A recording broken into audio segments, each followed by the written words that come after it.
Tonight, the new criminal charges in the overdose death of Friends star Matthew Perry.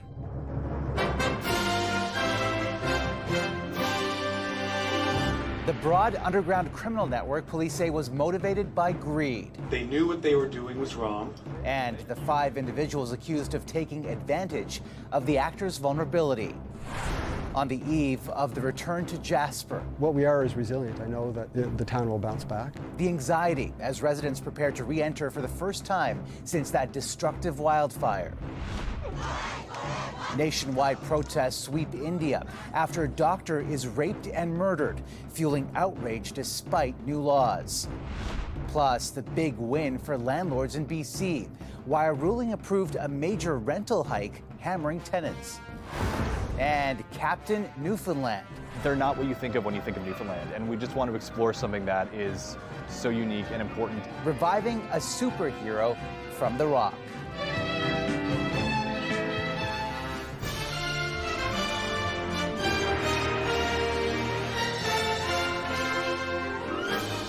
CTV National News with Omar Sachedina. Good evening, everyone. Almost 10 months after Friends star Matthew Perry was found unresponsive in his pool, there are troubling new allegations tonight that the people around him preyed on him as he was battling health struggles. U.S. federal authorities say as Perry's fight with addiction, anxiety, and depression got worse, 5 people, including 2 doctors and a person known as the ketamine queen, conspired to provide him with lethal amounts of the drug that caused his accidental overdose last year. When clinic doctors refused to increase his dosage, he turned to unscrupulous doctors who saw Perry as a way to make quick money.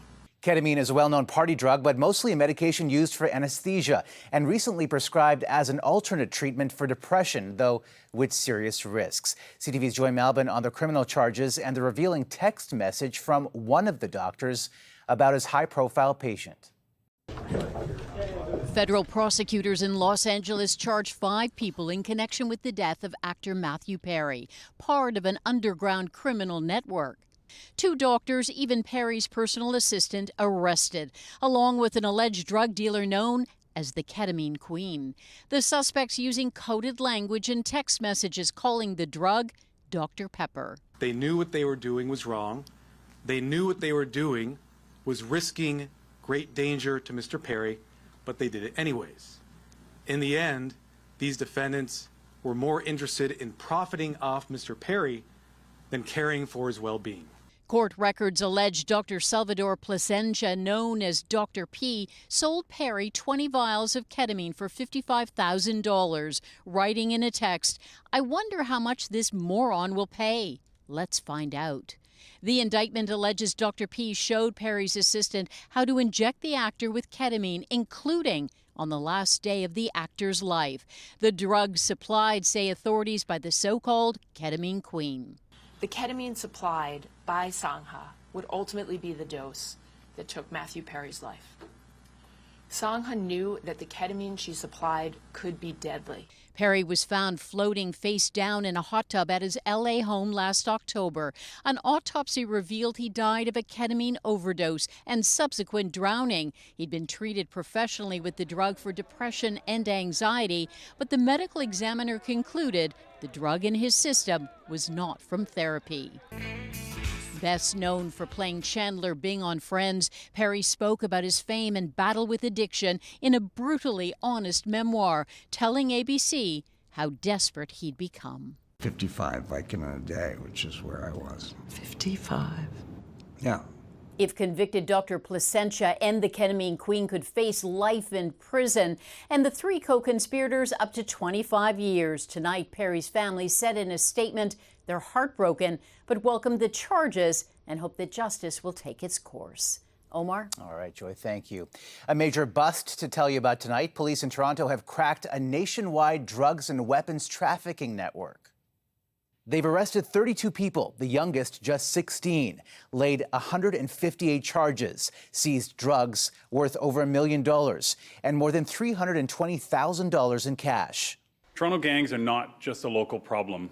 Their influence is no longer contained to specific streets or areas in our city.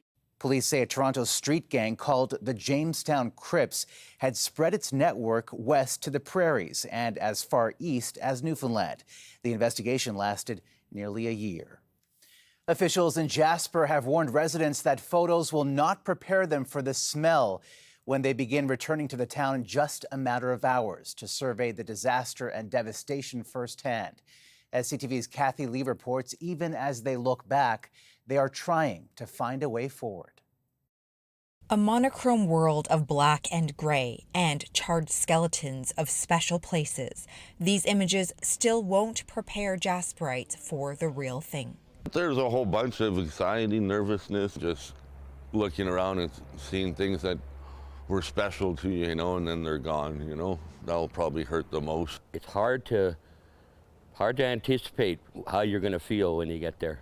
There's no doubt about that. The plan is for them to get here after the gates to Jasper open Friday morning, but others delaying a return, like the owners of this once popular rafting company. Pulling into town is going to be absolutely awful. I don't feel comfortable bringing my kids back right now. Our house is standing. I don't know if we have water, power, or gas right now. Many unknowns lay ahead for the 5,000 residents only allowed in for now. We want to give residents the space that they need to go in, process what they're seeing. They may see plumes of smoke from the wildfire nearby still raging out of control, or an acidic smell in the air from charred metal and plastic. People with compromised breathing, like asthma or something like that, might want to avoid it or might want to just take extra precautions, wearing the appropriate mask. The cleanup and rebuild, a mammoth of a task, but it hasn't dampened the spirit of Jasperites and the desire to help. We can host other residents who have lost their places for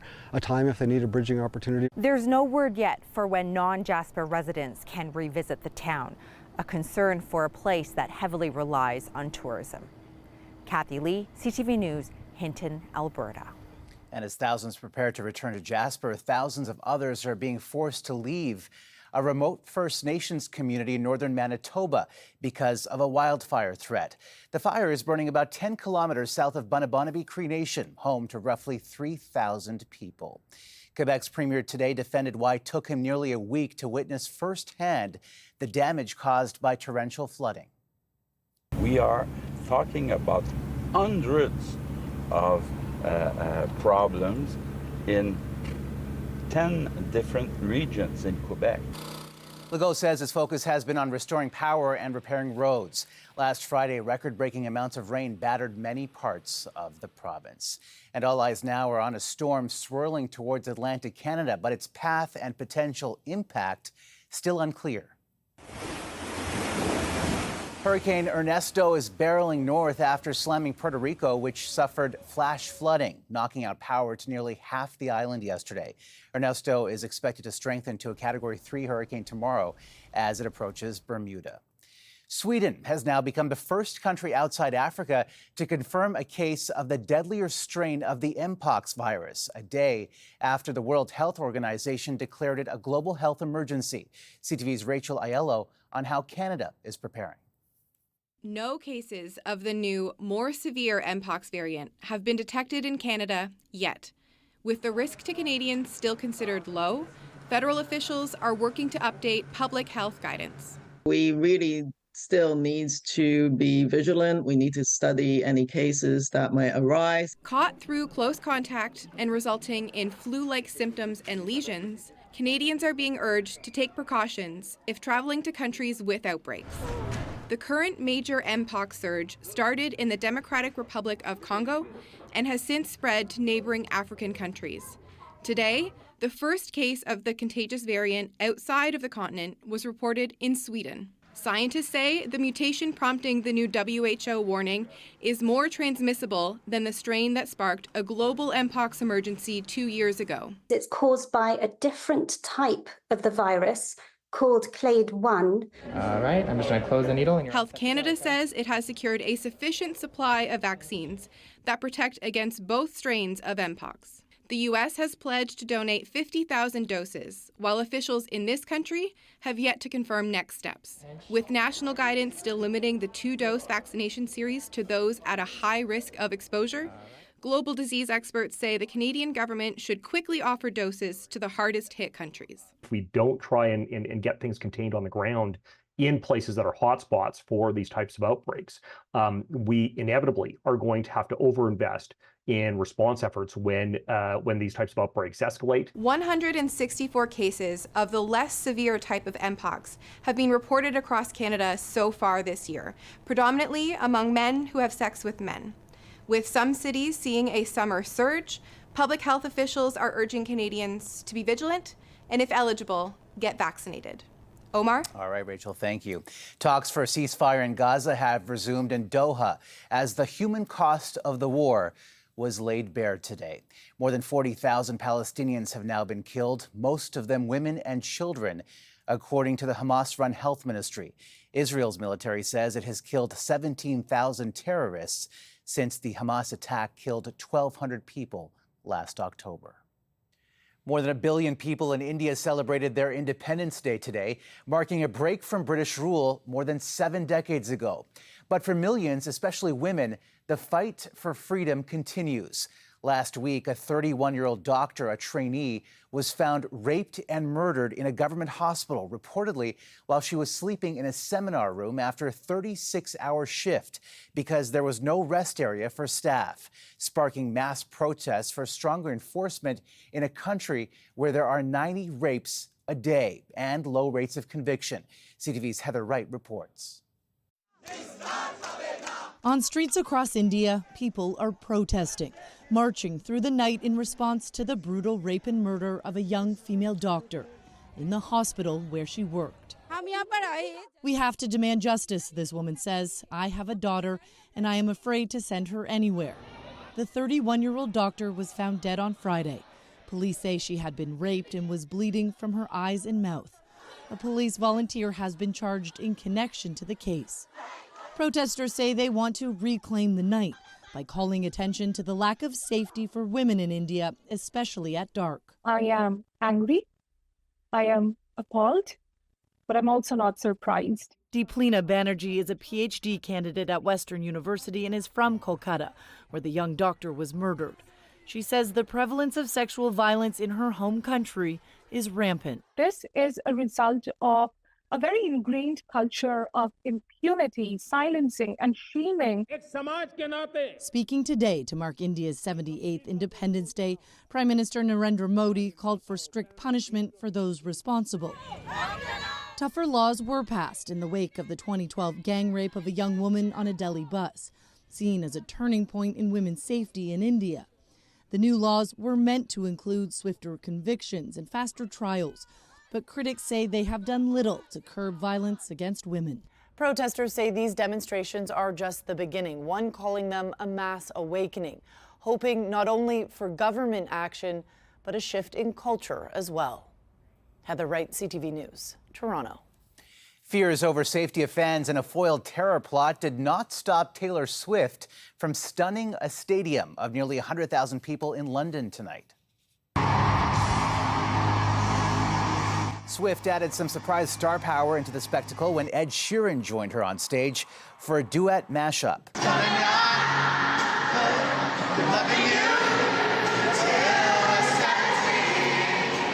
The singer kicked off a series of 5 shows at Wembley Stadium where there was heightened security after a thwarted attack in Vienna led to 3 shows being canceled there. Coming up. Didn't know where I was. I was slurring my speech. Urgent calls for an inquiry into a mystery brain disorder in New Brunswick. Plus, the Newfoundland superhero set to take the national stage.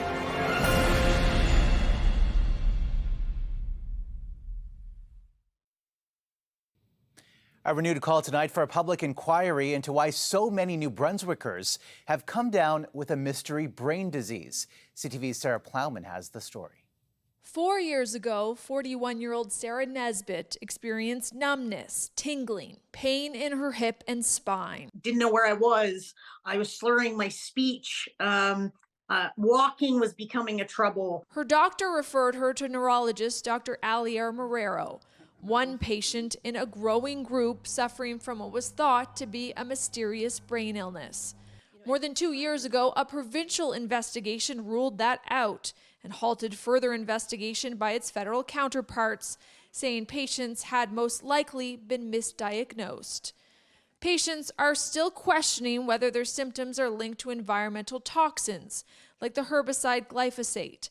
Tests revealed Nesbitt had high levels of it and other metals. We really need an unbiased environmental investigation and inquiry. Dr. Marrero told the New York Times Magazine the number of undiagnosable patients he's treating has gone up to more than 430, 111 of whom are under 45. 39 have died. The report has renewed New Brunswick's Green Party to call for a public inquiry. What is going on with these patients who are very sick? It is completely unacceptable that there has not been environmental testing. This has not been taken seriously by the Higgs government, and that this has been not just put on the back burner, but swept under the rug. CTV News asked for an interview with the Premier and Health Minister. Neither were made available. We asked whether there would be a public inquiry, and that question was not answered. Meantime, Nesbitt has been poring over emails and documents obtained through Freedom of Information requests.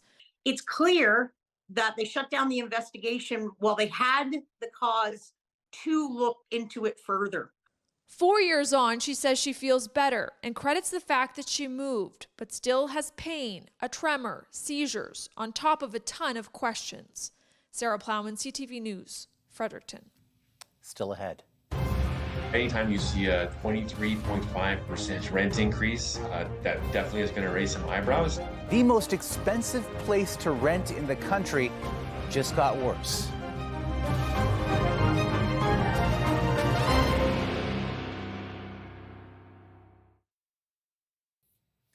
Canada's Labour Minister has rejected a request from the Canadian National Railway Company to intervene in an ongoing labour dispute, insisting the two sides need to hammer out a solution on their own.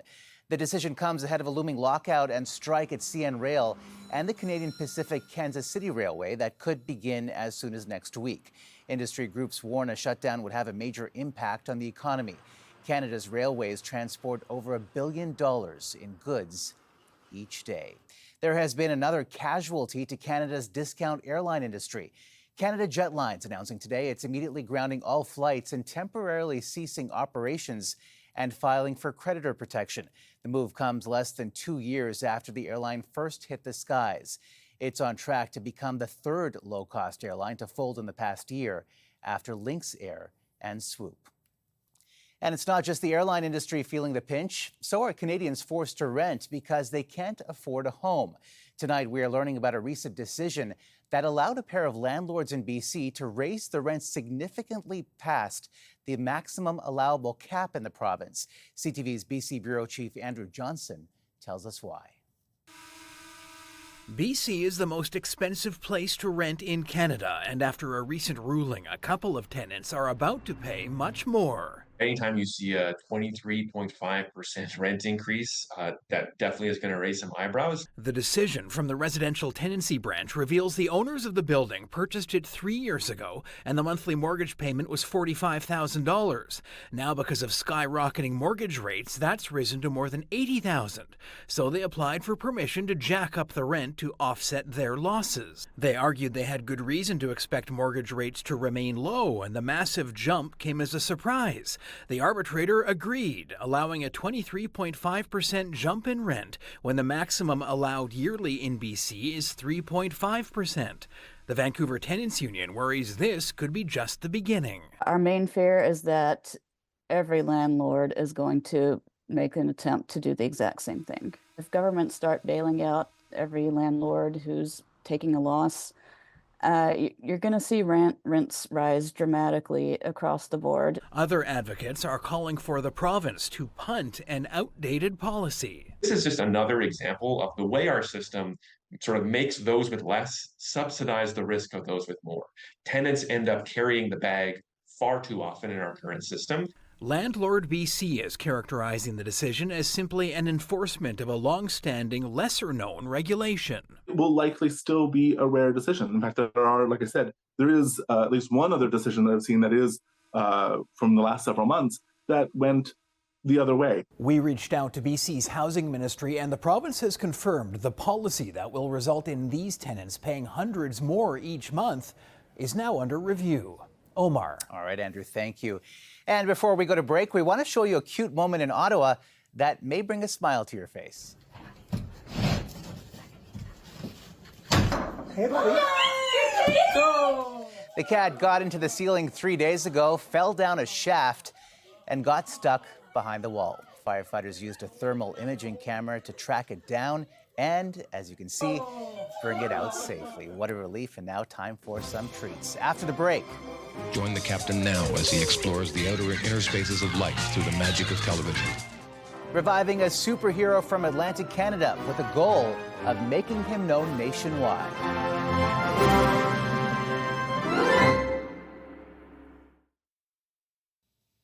Captain Newfoundland may not be a household name across Canada just yet, but a pair of young filmmakers wants to change that. The superhero was a fixture of late-night television in the province, and now a new documentary will celebrate the superhero and its creator, a businessman who came up with the character after returning from a meditation trip to India. Here's CTV's Garrett Barry. Join the captain now as he explores the outer and inner spaces of life through the magic of television.